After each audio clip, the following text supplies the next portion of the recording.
भारत की सभ्यता उन सभी सभ्यताओं में फर्स्ट है जहां सिक्कों का यूज 6th सेंचुरी से बीसी से पहले हुआ था। पर भारत की करेंसी या मुद्रा रुपया कैसे बनती है, ये एक सवाल है जिसका जवाब हम आपको बताते हैं।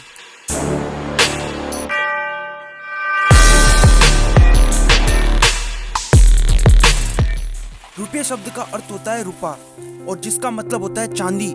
अर्थात संस्कृत में अगर इसको लेकर जाए तो संस्कृत में रुपयकम का अर्थ होता है चांदी का सिक्का। शुरुआत में ये रुपया 4 भागों में डिवाइडेड था, मतलब कि 1 रुपये को 16 आना या 64 पैसों में बांटा गया था।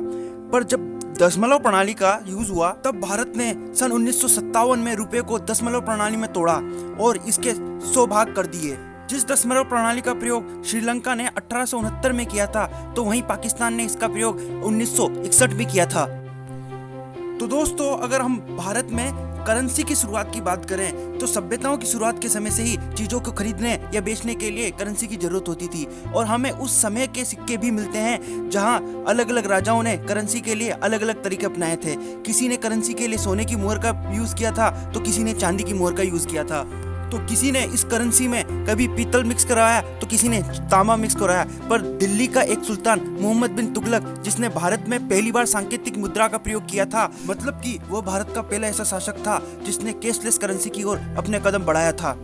तो दोस्तों, इन सभी दौर से गुजरते हुए पहली बार रुपया भारत की या कहो तो दिल्ली की करेंसी बनती है सन 1540 से 45 के बीच, जब शेरशाह सूरी ने रुपया शब्द का उपयोग कर चांदी के सिक्कों को प्रयोग में लाया था। और वह चांदी के सिक्के जिसमें प्योर चांदी थी, जिसका वजन 11.34 ग्राम था। उस समय 40 चांदी के सिक्के 1 रुपए के बराबर होते थे और यह सिक्के का प्रयोग ब्रिटिश भारत में भी होता था। रुपए के सिक्कों के बाद में कागज के रुपए, मतलब कि कागज के नोट सबसे पहले बैंक ऑफ हिंदुस्तान ने, bank of Bengal and Bihar and the Bengal bank ने सबसे पहले जारी किए थे। उस जमाने में जो नोट छपते थे उन पर केवल एक ही तरफ छपा होता था और उसमें एक साइड सोने की मोहर बनी होती थी।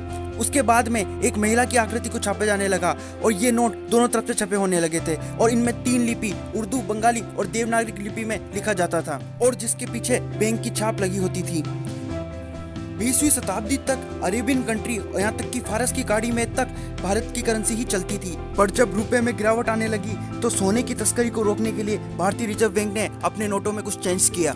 पर भारत की ये करेंसी ऐतिहासिक रूप से चांदी पर आधारित थी, पर जब यूरोप और अमेरिका में चांदी की खोज हुई तो अर्थव्यवस्था अब सोने पर आ टिकी थी। इससे चांदी और सोने की रेट में बहुत अंतर आ गया था और भारत की करेंसी उतना नहीं खरीद पाती थी जितना पहले खरीद सकती थी। इससे रुपए में गिरावट आने लगी और इस तरीके से 1540 में स्थापित अपना रुपया, जो एक समय का एक मजबूत करेंसी मानी जाती थी, बाद में उसमें गिरावट आने लगी। सो फ्रेंड्स, ये थी भारत के रुपये की कहानी।